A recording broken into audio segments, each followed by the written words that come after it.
everyone fine. ಮನೆಯೂಟಕ್ಕಾಗಿ ಹಪಾಪಿಸ್ತಾ ಇರುವಂತಹ ದರ್ಶನ್ಗೆ ನಾಳೆಯಾದ್ರೂ ಹೈಕೋರ್ಟ್ನಲ್ಲಿ ಗುಡ್ ನ್ಯೂಸ್ ಸಿಗುತ್ತಾ ಅಂತ ಈಗಾಗಲೇ ಮ್ಯಾಜಿಸ್ಟ್ರೇಟ್ ಕೋರ್ಟ್ನಲ್ಲಿ ಅರ್ಜಿ ವಜಾ ಹಾಕಿದೆ. ಹೈಕೋರ್ಟ್ನಲ್ಲಿ ನಾಳೆ ವಿಚಾರಣೆ ನಡೆಯುತ್ತೆ.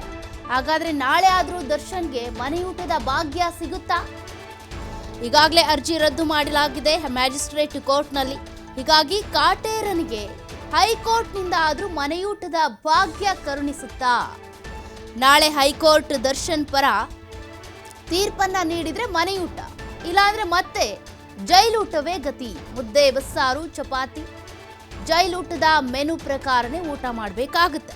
ಹಾಗಾಗಿ ಹೈಕೋರ್ಟ್ನಲ್ಲೂ ಅರ್ಜಿ ರದ್ದಾಗುತ್ತಾ ಅಥವಾ ಮನೆಯೂಟದ ಭಾಗ್ಯ ಸಿಗುತ್ತಾ ಅನ್ನುವಂಥ ಪ್ರಶ್ನೆ ಸಾಕಷ್ಟು ಕುತೂಹಲವನ್ನ ಕೆರಳಿಸ್ತಾ ಇದೆ. ಈಗಾಗಲೇ ದರ್ಶನ್ ಮ್ಯಾಜಿಸ್ಟ್ರೇಟ್ ಕೋರ್ಟ್ನಲ್ಲಿ ಅರ್ಜಿ ವಿಚಾರಣೆ ಕೂಡ ನಡೀತು. ಅಂದರೆ ಮನೆ ಊಟ ಜೊತೆಗೆ ಪುಸ್ತಕ ಮತ್ತೆ ಮನೆಯಿಂದ ದಿಂಬು ತರಿಸ್ಕೊಡಿ, ಹಾಸಿಗೆ, ಬಟ್ಟೆ ಬೇಕು ಅಂತ ಅರ್ಜಿ ಹಾಕೊಂಡಿದ್ರು.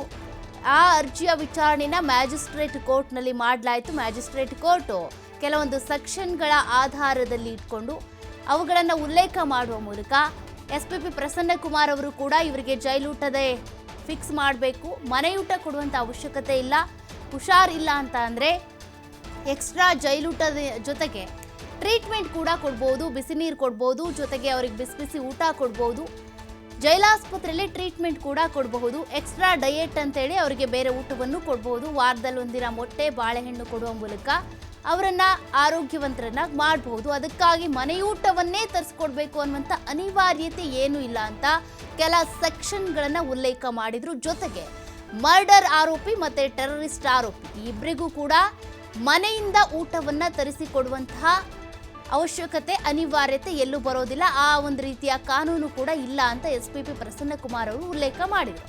ಹೀಗಾಗಿ ಪ್ರಬಲವಾದಂಥ ವಾದ ಮಂಡನೆ ಆದ ಬಳಿಕ ಮ್ಯಾಜಿಸ್ಟ್ರೇಟ್ ಕೋರ್ಟ್ನಲ್ಲಿ ಈ ಅರ್ಜಿಯನ್ನ ವಜಾ ಮಾಡಲಾಯಿತು. ನಾಳೆ ಹೈಕೋರ್ಟ್ನಲ್ಲಿ ಈ ಅರ್ಜಿಯ ವಿಚಾರಣೆ ಆಗುತ್ತೆ. ಹಾಗಾದ್ರೆ ದರ್ಶನ್ಗೆ ಮನೆಯೂಟ ಸಿಗುತ್ತಾ? ಸದ್ಯಕ್ಕೆ ಈಗ ದರ್ಶನ್ಗೆ ಮನೆಯೂಟ ಅನ್ನೋದು ಗಗನ ಕುಸುಮ ಆಗ್ಬಿಟ್ಟಿದೆ, ಕೈಗೆ ಎಟಕ್ತಾ ಇರುವಂತ ಹೂವು. ಹಾಗಾಗಿ ಜೈಲೂಟವೇ ಮತ್ತೆ ಗತಿ ಆಗುತ್ತಾ ಅಥವಾ ಹೈಕೋರ್ಟ್ನಲ್ಲಾದ್ರೂ ಇವರ ಪರವಾಗಿ ತೀರ್ಪು ಬರುತ್ತಾ ಅನ್ನುವಂಥ ಕುತೂಹಲ ಸದ್ಯಕ್ಕಿದೆ.